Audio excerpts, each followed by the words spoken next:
अस्सलाम वालेकुम नाज़रीन, मैं हूं मंसूर अली खान और आप देख रहे हैं मेरे सवाल। नाज़रीन, मेरे कप्तान की हुकूमत को गए और मेरे छोटे कायद की हुकूमत को आए 1 साल पूरा हो गया है।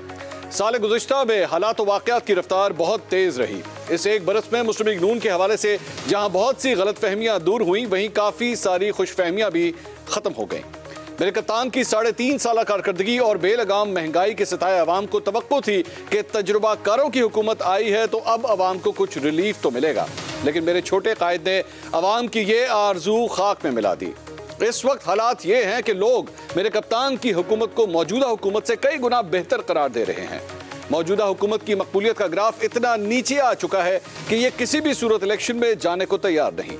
मेरे छोटे कायद की हुकूमत कभी खराब मुआशी हालात का जवाब दे रही है, कभी सिक्योरिटी एहलकारों की अदम दस्तियाबी का बहाना बना रही है, कभी किसी अदालती फैसले की मनपसंद तशरीह कर रही है ताकि हर सूरत इलेक्शन से बचा जा सके।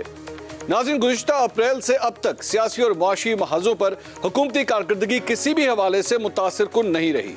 महंगाई की शरह जो अप्रैल 2022 में 12% थी, अब 45% तक पहुंच चुकी है। ज़र मुबादला के ज़खायर जो 10.9 अरब डॉलर थे, अब 4.2 अरब डॉलर के लगभग हैं। स्टॉक मार्केट जो मेरे कप्तान की हुकूमत के आखिरी रोज 46,000 से ज़ायद पॉइंट्स पर बंद हुई थी, अब 40,000 पॉइंट्स के आसपास रहती है। वो डॉलर जो 1 साल कबल मेरे कप्तान के दौर में पौने 200 रुपए के करीब था, अब 284 रुपए से बढ़ चुका है। आपको याद दिलाता चलूं कि ये 290 को छू कर चंद रोज पहले नीचे आया है। पेट्रोल की कीमत का जायजा लें तो मेरे कप्तान के दौर में 150 रुपए लीटर मिलने वाला पेट्रोल 273 रुपए फी लीटर हो चुका है। हाई स्पीड डीजल की कीमत में मेरे छोटे कायद की हुकूमत ने 148 रुपए का इजाफा किया। बुनियादी जरूरियात के हवाले से देखा जाए तो 1 किलो घी जो गुज़िश्ता अप्रैल में 450 रुपए किलो था, अब 650 रुपए फी किलो में मिल रहा है। 1 दर्जन अंडों की कीमत दुगना होकर अब 250 रुपए हो चुकी है। इदारा शुमारियात के एदाद शुमार के मुताबिक मौजूदा हुकूमत आने के बाद मटन की कीमतों में 256 रुपए, बीफ की कीमत में 108 रुपए और चिकन की कीमत में 111 रुपए फी किलो इजाफा हुआ है। नाज़रीन, ये तो गोश्त के नर्ख हैं जो अमीरों की खुराक समझी जाती है। अब मैं आपको आटे दाल का भाव भी बताता चलूं कि मेरे छोटे कायद के इस सुनहरी दौर में दाल माश 152 रुपए, दाल चना 83 रुपए और दाल मूंग 113 रुपए फी किलो महंगी हुई। पिछले साल में 1 किलो आटे की कीमत दुगनी से भी ज्यादा हो गई है और 20 किलो आटे का थैला 1500 रुपए महंगा हो चुका है। सिर्फ महंगाई की नहीं, मौजूदा दौर में बैड गवर्नेंस भी वाज़ेह तौर पर देखी जा सकती है। मुफ्त आटे की तकसीम के दौरान लोगों की हिलाकत इस बात का सबूत है कि मेरे छोटे कायद की हुकूमत अवाम को रिलीफ देना चाहे तो भी इसके सलीके से महरूम है। अगर हर आदमी के घर बिजली और गैस का बिल पहुंचाया जा सकता है तो क्या ये आटा लोगों के घरों में नहीं पहुंचाया जा सकता? मुल्क की मुआशी हालत का अंदाजा इस बात से किया जा सकता है कि गुज़िश्ता बरस अप्रैल में मुल्क के दिवालिया होने का कोई खतरा नहीं था, लेकिन अब कई माह से हम डिफॉल्ट के दहाने पर खड़े हैं। वजीर दिफा तो एक तकरीर में यह एतराफ़ भी कर चुके हैं कि मुल्क अमली तौर पर दिवालिया हो चुका है। अवाम के लिए पिछला 1 साल मुआशी लिहाज से बहुत मुश्किल साबित हुआ है और यूं लगता है कि फिलहाल मईशत की बेहतरी के इम्कानात ना होने के बराबर हैं। नाज़रीन, सियासी हवाले से गुज़िश्ता बरस बहुत गहमा गहमी और तेज़ रफ्तार वाक़यात से भरपूर साल रहा। मेरे कप्तान के खिलाफ तहरीक अदम एतमाद कामयाब हुई और वो अपनी डायरी उठाकर वज़ीर आज़म हाउस से बाहर निकल आए। यूं वज़ीर आज़म बनकर मेरे छोटे कायद की वो ख्वाहिश पूरी हुई जो उनकी ज़िंदगी की हसरत बन चुकी थी। मेरे छोटे कायद का शौक तो पूरा हो गया, लेकिन बतौर वज़ीर आज़म उनकी कारकर्दगी ने उन सब लोगों की तवक्कुआत पर पानी फेर दिया जिन्होंने उनसे लंबी चौड़ी उम्मीदें बांध रखी थी। बतौर वज़ीर आला बेहतरीन कारकर्दगी दिखाने वाले मेरे छोटे कायद यहाँ लोगों को मुतासिर ना कर सके। ये दुरुस्त है कि मेरे कप्तान ने हुकूमत को एक दिन भी सुख का सांस नहीं लेने दिया। 70 से ज़ायद जलसे, 150 से ज़ायद तकरीरें, 2 लॉन्ग मार्च, 100 से ज़ायद इंटरव्यूज़, 2 असेंबलियों से इस्तीफे और जेल भरो तहरीक जैसे वाक़यात ने हुकूमत को परेशान ही किए रखा। लेकिन इसी तस्वीर का दूसरा रुख भी है। मेरे छोटे कायद की हुकूमत ने मेरे कप्तान और उनके पार्टी रहनुमाओं पर 150 से ज़ायद मुकदमात बना दिए। तहरीक इंसाफ के बहुत से सीनियर रहनुमा जेल यात्रा कर चुके हैं। दोनों लॉन्ग मार्चेस के दौरान हुकूमती कुव्वत का बेदरेग इस्तेमाल किया गया। गोया ना मेरे कप्तान हुकूमत को चैन से बैठने दे रहे हैं और ना हुकूमत मेरे कप्तान को तसल्ली से बैठने दे रही है। अलबत्ता ये कहना गलत ना होगा कि गुजरे हुए साल में अवामी मकबूलियत के हवाले से मेरे कप्तान ने काफ़ी कुछ हासिल किया है और मेरे छोटे कायद ने काफ़ी कुछ खोया है। इलेक्शन के जाविये से देखें तो मेरे कप्तान अपनी मांग हासिल करने में नाकाम रहे हैं। सियासी हालात तकरीबन वैसे ही हैं जैसे एक साल पहले थे। एक साल पहले भी इलेक्शन का शोर था, यूं लगता था कि इलेक्शन होने जा रहे हैं, लेकिन पूरा साल गुजर गया और सवाए शोर शराबे के कुछ ना हुआ। लगता अब भी यूं ही है कि इलेक्शन होने वाले हैं। नाज़रीन, एक साल पहले भी सियासी मामलात अदालतों में थे जो अब भी अदालतों में ही हैं। पार्लियामेंट उस वक्त भी बालादस्त नहीं थी और अब भी नहीं है। गुज़िश्ता अप्रैल में तहरीक इंसाफ की तनकीद का निशाना सुप्रीम कोर्ट थी, तो इस वक्त वफाकी हुकूमत की तनकीद का निशाना सुप्रीम कोर्ट है। एक साल पहले मुस्लिम लीग नून और पीपल्स पार्टी सुप्रीम कोर्ट की तारीफों के पुल बांध रहे थे, तो अब ये काम तहरीक इंसाफ कर रही है। बस किरदार बदल गए हैं। यूं लगता है कि दायरों का सफर जारी है, उम्मीद की कोई किरण कहीं नजर नहीं आती। इस सूरत हाल पर मेरे 8 सवाल हैं। सवाल नंबर 1, मुस्लिम लीग नून मुल्क की मईशत चलाने में दीगर सियासी जमातों से बेहतर ख्याल की जाती थी, लेकिन एक बरस में महंगाई इतनी बढ़ी है जितनी मेरे कप्तान के 3.5 साल में बढ़ी। मुस्लिम लीग नून मुआशी हालात बेहतर करने में नाकाम क्यों हुई? सवाल नंबर 2, इसहाक डार कहते थे कि इमरान हुकूमत ने मुआशी बारूदी सुरंगें लगाई हैं। यही इल्जाम मेरे कप्तान अपने दौरे हुकूमत में इसहाक डार पर लगाते रहे हैं। दोनों में से सच्चा कौन है? सवाल नंबर 3, क्या मुआशी हवाले से अवाम को मुस्तकबिल करीब में कहीं कोई रिलीफ मिलने की तवक्को है या दूर तक ऐसा कोई इम्कान नहीं? सवाल नंबर 4, मेरे कप्तान ने अपने सियासी मुखालिफिन पर मुकदमात बनाए और तनकीद करने वाले सहाफ़ियों के प्रोग्राम बंद करवाए। यही सब कुछ मौजूदा दौर में भी हो रहा है। अरशद शरीफ जैसा बहादुर सहाफ़ी शहीद हो चुका है। इखलाकी बुनियादों पर मौजूदा हुकूमत को कौन सी बरतरी हासिल है? सवाल नंबर 5, ये सवाल सैकड़ों बार पूछा जा चुका है, लेकिन इसका तसल्ली बख्श जवाब नहीं मिलता। जब मुस्लिम लीग नून के पास कोई पॉलिसी नहीं थी तो उन्होंने ये हुकूमत ली ही क्यों? क्या यह हुकूमत सिर्फ मेरे छोटे कायद के वज़ीर-ए-आज़म बनने का शौक पूरा करने के लिए ली गई थी? सवाल नंबर 6, आज से 1 साल पहले एस्टैब्लिशमेंट ने गैर सियासी होने का दावा किया। उस वक्त तो यह दावा किसी ने नहीं माना और आज भी शायद ही कोई इस पे यकीन करता हो। क्या हमारे मुल्क की एस्टैब्लिशमेंट वाकई गैर सियासी हो चुकी है? सवाल नंबर 7, 1 साल पहले भी मियां नवाज शरीफ लंदन में थे और अभी तक वो मुल्क में नहीं हैं। क्या अगले 1 साल में नवाज शरीफ मुल्क में वापस आ जाएंगे? सवाल नंबर 8, आज से 1 साल पहले आला अदलिया एक सियासी जमात के निशाने पर थी और आज एक दूसरी जमात ने अदलिया को निशाने पर ले रखा है। क्या अगले 1 साल में पाकिस्तान की अदलिया इतनी बावकार हो पाएगी कि कोई उसे तनकीद का निशाना ना बना सके? इन तमाम सवालों पे और पिछले साल के रिव्यू के ऊपर आज हम बात करेंगे। मुस्लिम लीग नून से उनके रहनुमा हिना परवेज भट्ट साहिबा आज हमारे साथ मौजूद हैं। सीनियर सहाफ़ी और तज्ज़ियाकार नसरुल्लाह मलिक साहब आज मुझे ज्वाइन कर रहे हैं और सीनियर तज्ज़ियाकार मज़हर अब्बास साहब भी आज प्रोग्राम में हमारे साथ मौजूद हैं। आप तमाम मेहमानों का बहुत बहुत शुक्रिया। हिना भट्ट साहिबा, मेरे ख्याल में सबसे पहले आपसे आगाज़ करते हैं। 1 साल का जो परफॉर्मेंस रिपोर्ट अभी तक मैंने आपके सामने पेश की है, these are all with facts and numbers. क्या कहेंगी आप? मतलब डिस्मल किस्म की परफॉर्मेंस रही आपकी पार्टी की? बिस्मिल्लाहिर्रहमानिर्रहीम। Thank you Mansoor. सबसे पहले तो मैं ये कहूँगी कि अगर आपने कंपैरिजन ड्रॉ करना है तो आपको कंपैरिजन 2013 से लेके 2017 तक के लिए, जब मेरे कायद मियां मोहम्मद नवाज शरीफ साहब की हुकूमत थी, वो असल कंपैरिजन बनता है। आई एम श्योर आपने अभी 1 ईयर का किया, लेकिन अगर हम थोड़े से वो चीज़ें भी काउंट कर लें, जो वादे मुस्लिम लीग नून ने 2013 में किए, चाहे वो दहशतगर्दी ख़त्म करने के वादे हों, चाहे वो लोड शेडिंग ख़त्म करने के वादे हों या इकॉनमी की बात हो, महंगाई की बात मैं आपको यहाँ तक कर दूँ कि बिल्कुल मैं PTI वालों की तरह यहाँ बैठ के ये नहीं कहूँगी महंगाई नहीं है, बट उस टाइम पे हमारे मियाँ साहब के टेन्योर में 2013 से 17 तक 4% महंगाई थी, GDP ग्रोथ 5.8% था। सो इसको first comparison should be drawn by जो एक्चुअल PMLN की हुकूमत थी। इस वक्त आपको पता है एक्चुअल अभी इत्तेहादी हुकूमत है, अभी ट्रांजिशन हुकूमत है, और रीज़न इसलिए है, इसको इन द लास्ट 3.5 years जब इमरान खान साहब और उनके पूरे इंटरॉज हुकूमत में था, जिस तरह उन्होंने मुल्क को डील किया, तो उसको इस वक्त हमें बड़ा प्रॉब्लम फेस हुई। अगर हम पिछले 3.5 years की जो इमरान खान की परफॉर्मेंस लें तो उसमें जिस तरह इकॉनमी को तबाह बर्बाद किया, यहाँ तक कि इनके अपने जो वज़राए हैं उन्होंने कहा कि पाकिस्तान डिफ़ॉल्ट मुझे सिर्फ मैं एक सवाल कर लूँ, ये जो आप लोग बार बार अक्सर जब भी आपसे सवाल किया जाता है आपकी परफॉर्मेंस के हवाले से, this is the excuse that you make जी 2013 से 17 के साथ कंपेयर करें।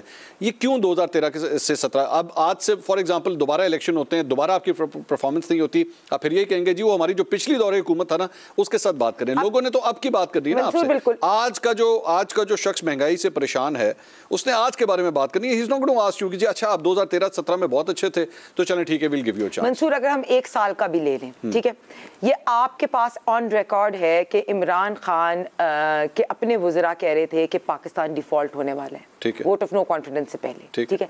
एक साल गुजर गया है, एक साल के अंदर हमने मुल्क को डिफॉल्ट होने से बचाया, बच गया।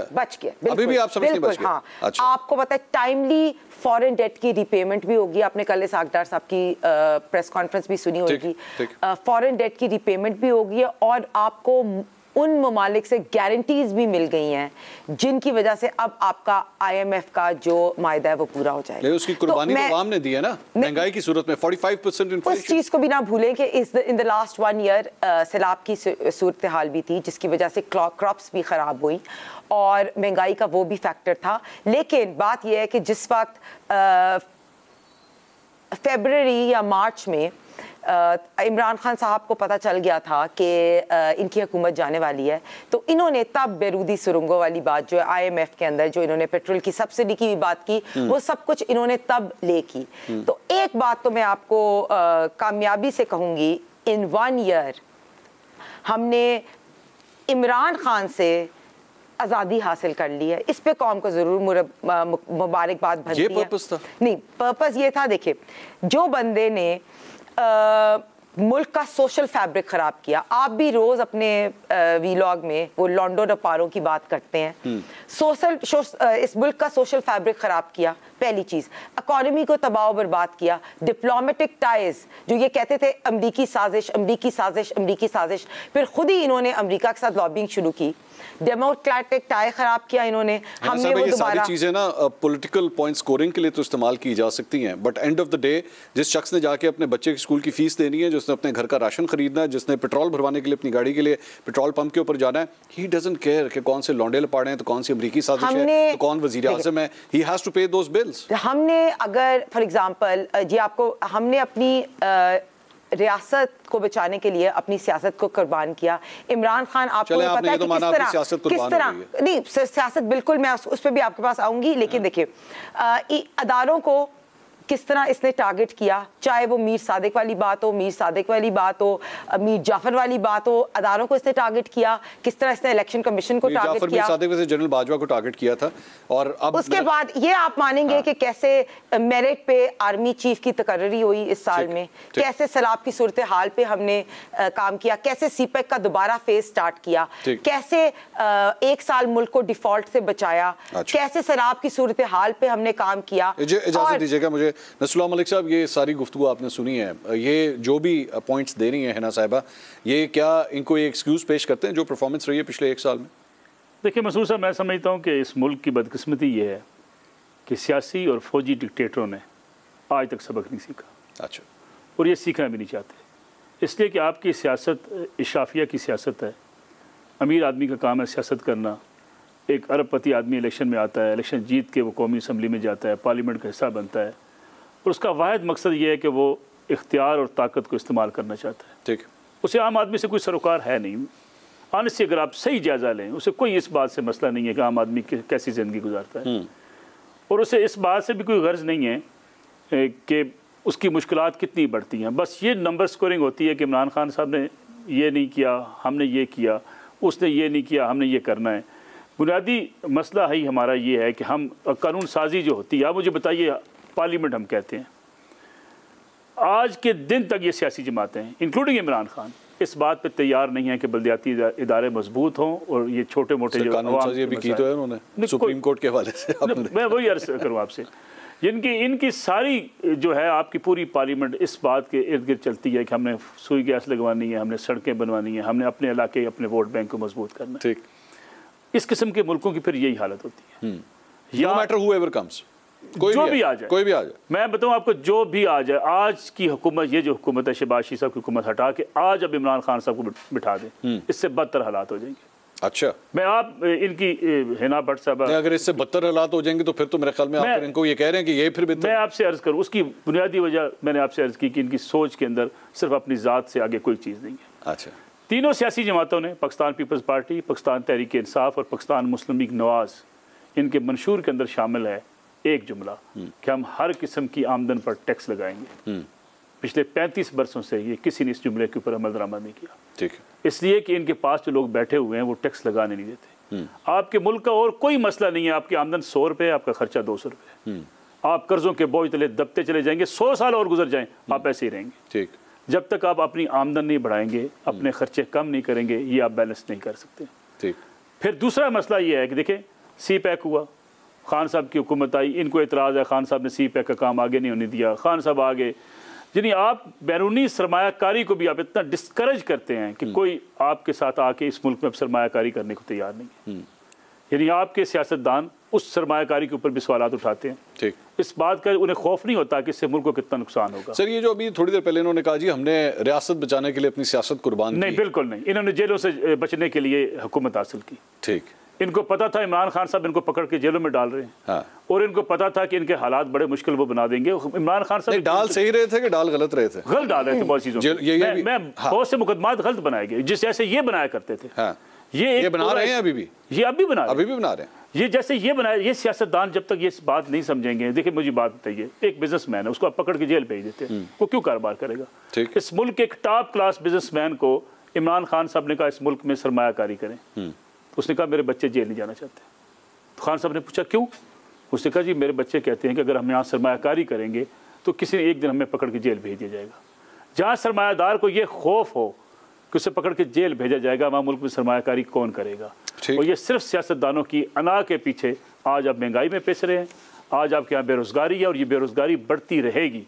ये सिर्फ आपस में लड़ते रहेंगे, आपस में मज़हर साहब ये सारी गुफ्तगू आपने सुनी है। मैं नसरुल्लाह मलिक साहब ने जो बीच में एक बात की कि जो हालात बन चुके हैं, नो मैटर को जो भी प्राइम मिनिस्टर हो, कोई भी हुकूमत आए, ये हालात वैसे रहेंगे। लेकिन बीच में उन्होंने ये भी कहा कि जी आज इमरान खान साहब को आप वज़ीर आज़म दोबारा बना दें, ये हालात इससे भी ज़्यादा बदतर हो जाएंगे। किस तरह रेट करेंगे पिछले एक साल को? एक साल पहले जब शहबाज शरीफ साहब आए थे, PDM सारी आई थी, इन्होंने कहा था जनाब महंगाई खान है और महंगाई खान से जान छुड़ाना बड़ा ज़रूरी है। जिस तरह हिना भट्ट साहिबा ने अभी कहा भी, उस मिशन में किस हद तक कामयाब हुई PDM की हुकूमत?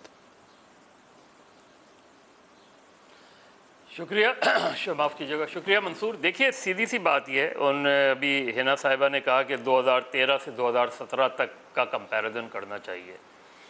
तो वो कंपैरिजन मैं उस सूरत में करता कि अगर इमरान खान की हुकूमत 2018 से 2023 तक रहती, ये हुकूमत 2 साल पहले, 1.5 साल पहले ख़त्म कर दी गई।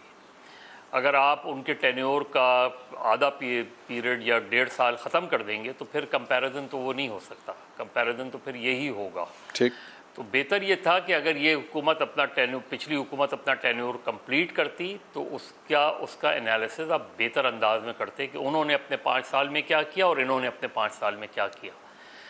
दूसरी बात ये कि एक साल शहबाज शरीफ को मुस्लिम लीग नून का ट्रम्प कार्ड समझा जाता था और ये समझा जाता था कि वो ज़ाहिर है पंजाब में उन्होंने बड़ी तरक्की की, बड़े पंजाब में बहुत एज ए चीफ मिनिस्टर अच्छा परफॉर्म किया, लिहाजा आप उस ट्रम्प कार्ड को एक इंटरम पीरियड के लिए इस्तेमाल नहीं करते हैं। फिर आप उसको रखते हैं कि जब आप फुल टर्म उसको देंगे, कि आप फुल टर्म दें उनको। आपने 1 साल का उनको टास्क दिया, एक डिफ़िकल्ट टास्क दिया, उनको नहीं कर सके, परफॉर्म कर सके। उसके अंदर भी उस 1 साल के अंदर ख़ुद मियाँ नवाज़ शरीफ उसमें ज़्यादा इंटरफेयर करते रहे। शहबाज शरीफ को अपने तौर पे काम करने ही नहीं दिया गया। ये जो मिफ्ता इस्माइल को तब्दील करना, ये इसकी बड़ी वाज़ेह मिसाल है कि मिफ्ता इस्माइल को चलने ही नहीं दिया गया और इसहाक डार को ज़ोर ज़बरदस्ती से ले आया गया। इसहाक डार, मिफ्ता इस्माइल और इसहाक डार में फ़र्क ये था कि इसहाक डार के पीछे बहुत एक्सेस बैगेज है, मिफ्ता के पीछे नहीं था। वो अच्छा परफॉर्म कर रहे थे, बुरा परफॉर्म कर रहे थे, लेकिन उनके माजी के हवाले से कोई गुफ्तगू नहीं करता था। तो ये जो उनका ड्रॉबैक हुआ, 1 साल जब आप अदम एतमाद की तहरीक लेकर आते हैं तो आपके जहन में कोई प्लान होता है कि 1 साल में आपने करना क्या है। ये अदम एतमाद की तहरीक इमरान खान और जनरल बाजवा के झगड़े के नतीजे में वजूद में आई। यानी वो जमातें जिनकी बुनियाद पर ये अदम एतमाद की तहरीक कामयाब हुई, ये वही जमातें थीं जिनकी बुनियाद पे 2018 में इमरान खान की हुकूमत बनी थी। तो जब आप ऐसी लूली लंगड़ी अदम एतमाद की तहरीक लेकर आएंगे और हुकूमत चलाएंगे जिसके सामने आपका कोई प्लान ना हो, तो फिर वही होगा। और उसका सबसे खौफनाक जो नतीजा निकला इनके लिए, इनके पॉइंट ऑफ व्यू से, वो सिर्फ ये नहीं निकला कि इन्होंने अपनी सियासत जो है दांव पे लगा दी। इन्होंने इमरान खान जो मार्च 2022 में तक गैर मकबूल हो रहे थे, उनकी मकबूलियत का ग्राफ गिरता जा रहा था, इस एक साल के अरसे में उन्होंने उनकी मकबूलियत को उनको उरूज तक पहुंचा दिया। ये इनका कंट्रीब्यूशन है कि उन्होंने इमरान खान को इस वक्त पाकिस्तान का सबसे मकबूल तरीन लीडर बना दिया इन्होंने। और अपने आप को, अगर ये कहते हैं कि हम रियासत बचाने आए थे, तो रियासत तो आज भी मुश्किल में है और साथ में आपकी सियासत भी मुश्किल में आ गई। अब आपके लिए इलेक्शन कराना मुश्किल पड़ रहा है। अब किसी सियासी जमात के लिए अगर इलेक्शन कराना मुश्किल हो जाए तो उससे आप अंदाज़ा कर सकते हैं कि इन्होंने अपने आप को कितना पीछे ले जाके छोड़ दिया। यानी अब अगर इलेक्शन हो, तमाम सर्वे कहते हैं इमरान खान जीत जाएंगे, तो अगर इन्होंने अपनी सियासत बचाई है, तो सियासत कुर्बान की है, तो इसकी कुर्बानी कितनी बड़ी है। इसकी कुर्बानी नवाज शरीफ साहब पाकिस्तान वापस। मज़हर साहब, ये इसी नुक्ते के ऊपर ज़रा थोड़ा कमेंट कीजिएगा। मैं ये जानना चाहूँगा कि आप ये फरमा रहे हैं, क्या पीडीएम किसी तरीके से भी अब कोई कमबैक कर सकती है? क्योंकि जिस तरह ये आपने सही बात की इलेक्शंस के हवाले से कि अच्छा जी 8 अक्टूबर को इलेक्शन करवाते हैं, 8 अक्टूबर में भी कितनी को देर रहेगी? ये चंद माह की बात है, सालों की बात नहीं है, चंद माह है। तो इस दौरान नवाज शरीफ साहब भी 1 मिनट के लिए ज़ूम कर लीजिए कि वापस आ जाते हैं। क्या नवाज शरीफ साहब की वापसी या ये जो गैप है, इससे पीडीएम कुछ रिकवर कर सकती है या it's a lost cause now? देखिए, नवाज शरीफ साहब ने 2 बड़ी सियासी गलतियां की अपने पॉलिटिकल करियर में। एक, जनरल मुशर्रफ से मुआहदा करके 2000 में वो चले गए, वो मुआहदे से उनकी पार्टी को बहुत बड़ा सियासी लॉस हुआ है। उसकी दूसरी बड़ी सियासी गलती अब जाना था। अगर गए भी थे तो उन्हें आ जाना चाहिए था 6 महीने साल। देखिए, अब तो ये बात प्रूव हो गई है ना, अब तो क्योंकि वो सियासी वजूहात बताते हैं ना आने की। पहले तो सेहत का पॉइंट था, अब तो वो 3.5 साल वो बाहर रहे। 3.5 साल बाद सियासत बहुत आगे निकल गई है। नवाज शरीफ साहब को वापस आके कम बैक करने में भी, जो अगर वो फ़र्ज़ करें आते हैं, वो पंजाब जाते हैं, मरियम नवाज़ उनके लिए बहुत कैंपेन कर रही है, सब कुछ सारी चीज़ें अगर लगा भी लें, तो आपके पास बयानिया क्या है? जिस बयानिए पे आप देखिए, अगर ये सिर्फ 1 साल में अच्छी गवर्नेंस की मिसालें कायम करते, इस 1 साल में पॉलिटिकल विक्टिमाइजेशन नहीं करते, यानी अगर आपके साथ जो हुआ तो आपको तो उससे बेहतर करना चाहिए था। आपको तो एक मिसाल कायम करनी चाहिए थी कि अच्छी मिसालें कायम करनी चाहिए थी। तो आप गवर्नेंस अच्छी नहीं कर सके, पॉलिटिकल विक्टिमाइजेशन किया, प्लस आपने अवाम के लिए कुछ नहीं किया, तो फिर आप कौन सा बयानिया लेके, जुडिशरी का बयानिया लेकर तो आप अवाम से वोट हासिल नहीं कर सकते। वो तो आदमी पूछता है आपका वोट, लेकिन कोशिश ऐसी है। सर मुझे एक, सॉरी टू कट यू, मुझे एक ब्रेक लेनी है, लेकिन उसके बाद ये पिछला जो 1 साल गुजरा है, ये तो हमने काफ़ी डिटेल से हमने डिस्कस किया। आने वाला अब 1 साल, जारी बात है ये पीडीएम हुकूमत का दूसरा साल अब एक शुरू होने वाला है। चंद माह की बात और है, मोस्ट प्रॉब्ली चंद माह की बात और है, तो वो कैसा गुजरेगा, क्या देख रहे हैं आगे आने वाले फ्यूचर के अंदर, कुछ इसके ऊपर भी बात करते हैं एक छोटे से ब्रेक के बाद। हमारे साथ रहिएगा। नाज़रीन, welcome back after the break. पिछले 1 साल को हम लोग रिव्यू कर रहे थे, इसके ऊपर आपने तज्ज़ियाकारों की और हिना साहिबा की भी आपने गुफ्तगू सुनी। अब जरा आने वाले साल के बारे में भी थोड़ी सी प्रेडिक्शंस के ऊपर जरा बात कर लेते हैं। हिना साहिबा, क्या होने जा रहा है अगले 1 साल के अंदर? पहली बात तो सबसे पहले ऑब्वियसली इलेक्शंस के बारे में बताइए, क्या पंजाब के इलेक्शंस जो हैं वो टाइम पे आप लोग करवाने का इरादा रख रहे हैं या नहीं? मंसूर, इस 1 साल में मैं आपको थोड़ी सी अपनी पार्टी PMLN की भी कामयाबी बता दूं। हमने हुकूमत की तो बात आनी है नहीं, जो पिछले 1 ईयर में अच्छा, देखिए हमारी पार्टी में मरियम नवाज साहिबा चीफ ऑर्गेनाइजर बनी और उसके बाद उन्होंने एक्चुअल मोबिलाइजेशन, नहीं मैं आपको पार्टी की कामयाबी बताने लगी।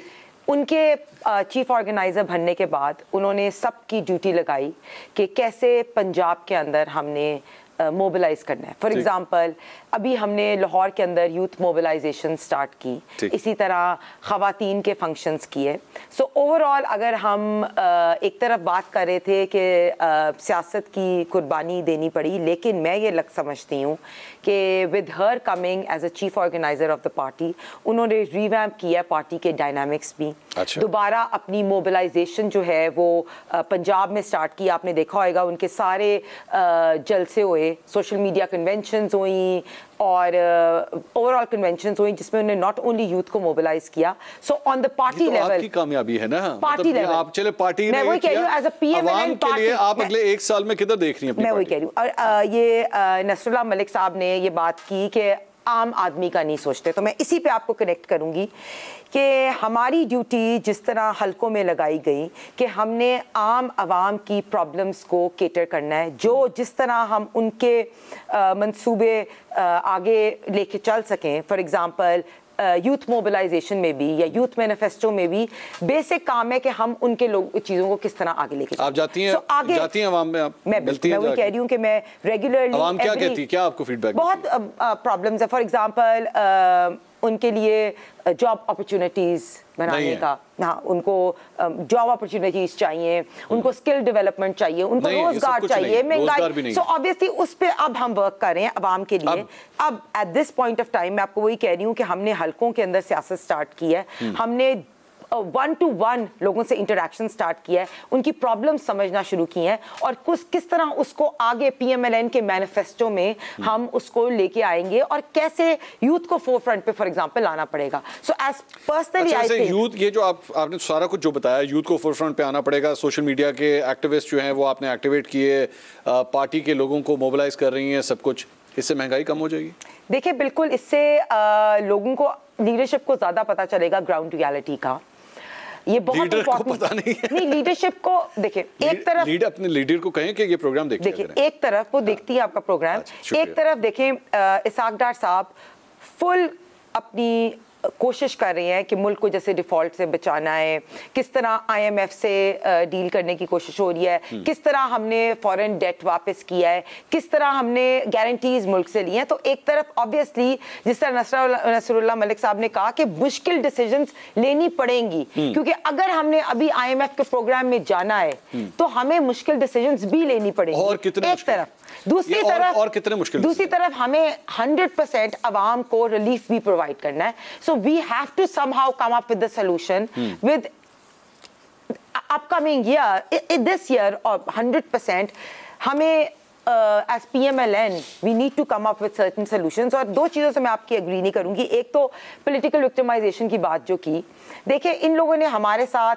पॉलिटिकल विक्टिमाइजेशन की थी, लेकिन अभी इनके जो भी केसेस हुए वो इनकी अपनी कोई ना कोई, फॉर एग्जांपल मैं बगावत के केसेस ठीक है, नहीं देखे ना, गद्दारी के केसेस, अली अमीन गंडापुर का भी हुआ, उसकी आपने वॉइस ऑडियो लीक जो थी वो सुनी आपने सुनी? शहबाज गिल मैंने सुनी। वो गद्दारी है? नहीं, गद्दारी की बात नहीं है। आप कैसे इंसाइट कर सकते हो? नहीं, वो गद्दारी है। वायलेंस इंसाइट नहीं कर सकते। अच्छा, वायलेंस इंसाइट नहीं कर सकते। शहबाज गिल की बात हो, आप अदारों के अंदर डिवाइड कॉज कर रहे हो। सो हमारे साथ इसका कोई ताल्लुक नहीं है। हम मैं ये कह आपसे पूछ रहा हूं, नहीं, गद्दारी की बात, मैं तो ये कह रही हूँ कि पॉलिटिकली विक्टिमाइज हमारी तरफ से किसी को नहीं किया गया। इन लोगों ने हमें जरूर पॉलिटिकली विक्टिमाइज किया था, हम में से किसी ने नहीं किया। मलिक साहब, आप समझते हैं कि जी इन्होंने किसी को विक्टिमाइज नहीं किया? और सहाफियों खास तौर पे जरा, क्योंकि एक जर्नलिस्ट टू जर्नलिस्ट भी मैं पूछना चाहूंगा, क्या आज मीडिया भी इनके दौर में उस तरह आजाद है या जो कुछ हो रहा था हमारे साथ पिछले दौरे हुकूमत? मेरे ख्याल में वैसा ही माहौल है, ऐसा नहीं है कि बिल्कुल आज़ादी है, इसलिए कि पीडीएम की हुकूमत भी चाहती है कि उनका जो है सिर्फ मीडिया उनकी बात करे, इसमें कोई दूसरी राय नहीं है।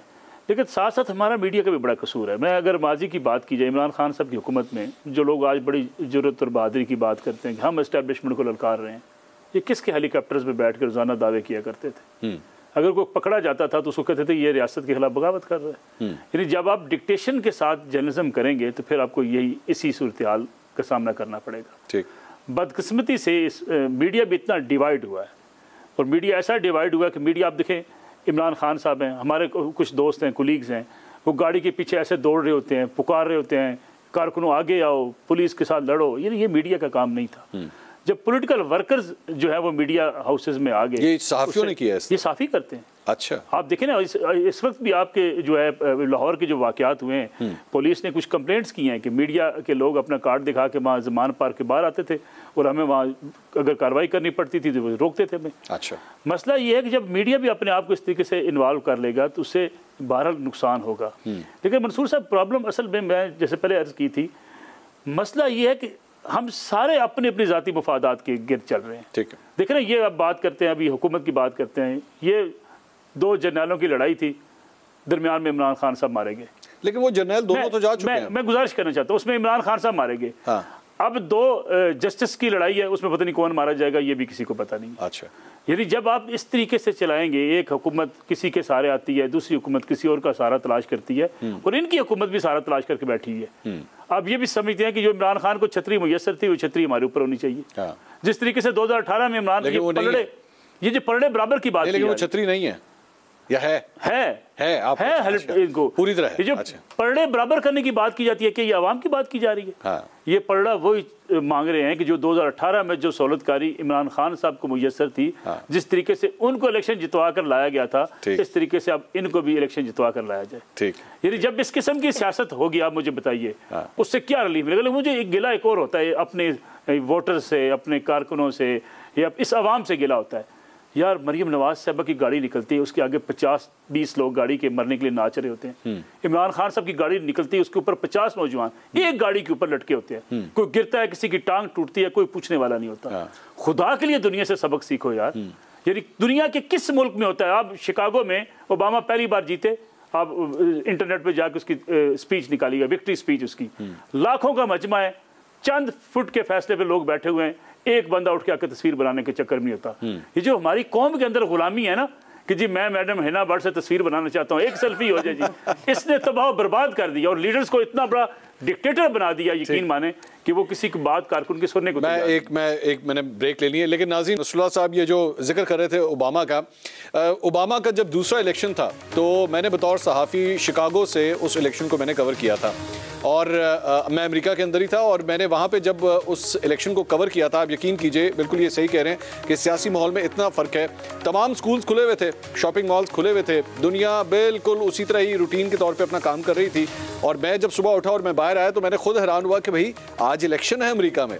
तो मैंने जब वहाँ के लोगों से पूछा तो उन्होंने कहा तो इलेक्शन है तो क्या हुआ, एक आम सी बात है, ये होते हैं चंद साल के बाद, उसमें क्या ज़िंदगी रुक जाएगी? तो वाकई एक बहुत बड़ा फ़र्क है। बहरहाल इस पर मज़ीद बात करते हैं एक छोटी सी ब्रेक के बाद, हमारे साथ रहिएगा। नाज़रीन, welcome back after the break. हम बेसिकली रिव्यूज़ कर रहे थे कि पिछले 1 साल में हुकूमत की परफॉर्मेंस कैसी रही। मैं इस प्रोग्राम के आखिरी हिस्से में अपने जो 2 तज्ज़ियाकार हैं, मैं ज़रा उनसे एक सवाल, दोनों से एक ही सवाल से चाहूँगा। मज़हर साहब, इमरान खान साहब का जो भी दौर गुजरा, जितना भी गुजरा, उसको आप 10 में से कितने मार्क्स देंगे? और पिछला 1 साल जो PDM का गुजरा है कंपैरेटिवली, उसको आप 10 में से कितने मार्क्स देंगे? देखिए, जो इमरान खान के 3.5 साल गुजरे हैं, उसमें आप कोविड वगैरह का भी वो मिला लें, तो उसके बावजूद भी मैं उनको डेफिनेटली उनको 6 मार्क्स ज़रूर दूंगा। ये जो साल गुजरा है, ये बिल्कुल गैर ज़रूरी था मेरे लिहाज से, नहीं आनी चाहिए थी PDM की गवर्नमेंट। इनको अपनी, इमरान खान को अपनी गवर्नमेंट टेन्योर पूरा करने देना चाहिए था। अब इस 1 साल में मुझे मुश्किल से 2 या 3 मार्क्स आप कर लें तो दूंगा, इससे ज़्यादा नहीं दूंगा। लेकिन जो अभी नसरुल्लाह मलिक साहब ने एक बात की, ये तो फेल कर दिया आपने। लेकिन द डे हमारे MNAs और MPAs और सेनेटर मुंतखब होते हैं, उस दिन वो अपने आप से अपना रिश्ता आवाम से काट लेते हैं, क्योंकि उनकी गाड़ी की नंबर प्लेट पे MNA MPA लिखा जा चुका होता है। यानी जो आम आदमी है उससे अपने आप को काट लेते हैं। आप दुनिया में किसी भी कांग्रेसमैन का, किसी भी उसका बता दें कि उसकी गाड़ी के ऊपर ये लिखा हुआ। इनकी गाड़ियाँ इतनी बड़ी होती हैं कि वो उन गलियों में नहीं जा सकती जिन गलियों में आवाम रहते हैं। ये जो हमारा एक माइंडसेट है, इसको किसी ने तब्दील करने की कोशिश नहीं की। उन लोगों ने भी नहीं जो मिडिल क्लास की क़यादत से आए थे, मिडिल क्लास की पॉलिटिक्स कर रहे थे। वो भी जब मिडिल क्लास की पॉलिटिक्स उन्होंने शुरू की तो वो अपर क्लास में चले गए। तो ये जो हमारा माइंडसेट है, जब तक ये तब्दील नहीं होगा, देखिए हमारे यहाँ अमल की सियासत होनी चाहिए, हमारे यहाँ रद्द अमल की सियासत है। यानी किसी के खिलाफ। मुझे सर इजाज़त दीजिएगा, बिकॉज मेरा ज़रा टाइम ज़रा शॉर्ट है। मैं नसरुल्लाह मलिक साहब से भी इस पे ज़रा कमेंट लेना चाहूँगा। मलिक साहब, कंपैरिजन दोनों, इमरान खान साहब के भी 3 नंबर थे और शहबाज शरीफ साहब के भी 3 नंबर है। आप पास कर रहे हैं कि नहीं कर रहे हैं? मैट्रिक वाले तो 3.5 पे पास होना था दोनों ने। अच्छा, दोनों फेल हुए। दोनों फेल हो। इमरान खान साहब की अगर सियासत चोर, डाकू, लुटेरे और लोगों के खिलाफ तकारीर करने से बाहर निकल के मुल्क की तरक्की की तरफ होती, मैं इमरान खान साहब को सलूट करता। अच्छा, इमरान खान साहब ने कोई काम नहीं किया, इस बात के मुखालफिन को हिना साहिबा की, और शहबाज शरीफ साहब ने भी, मैं गुजारिश करूँ, शहबाज शरीफ साहब ने भी वजारत उज़्मा का तख्त सजाने के और अपनी वो जो नेम प्लेट के सामने लिखने के अलावा कोई काम नहीं। हिना साहिबा, अब मैं आपसे भी पूछ लूं कि आप अपनी हुकूमत को कितने मार्क्स देंगी 10 में? देखिए, मैं तो पासिंग मार्क्स दूंगी 5 आउट ऑफ 10, और इमरान खान को 5 तो नहीं होते, वो तो कम होते हैं, इससे 4 होते हैं, पर 5 आउट ऑफ 10 दूंगी, बिकॉज इतने मुश्किल हालात में उन्होंने मुल्क को डिफ़ॉल्ट से बचाया और डिप्लोमेटिक टाइज दोबारा बेहतर किए। सैलाब की सूरत हाल हमारे सिचुएशन में थी, बहुत इमरान खान को 0 आउट। हिना भट्ट साहिबा, नुसरुल्लाह मलिक साहब और मज़हर अब्बास साहब। नाज़रीन, ये सारी गुफ्तगू जो आपने सुनी है, मेरे ख्याल में प्रोग्राम के आखिर में ये हिना भट्ट साहिबा का कमाल है कि उन्होंने अपनी हुकूमत को ही 10 में से 5 नंबर्स दिए हैं और पास कर दिया है। तो अगर ये मुस्लिम लीग नून में ना होती तो मेरे ख्याल में शायद उन्होंने खुद भी पास नहीं करना था। और बाकी जो 2 तज्जियाकार है, मेरे ख्याल में उन्होंने बड़े रियलिस्टिक किस्म के नंबर्स दिए हैं मौजूदा हुकूमत को। देखें आने वाला साल आपके और मेरे लिए अब कैसा होता है। इंशाल्लाह अगले हफ्ते दोबारा मुलाकात होगी। अल्लाह हाफ़िज़।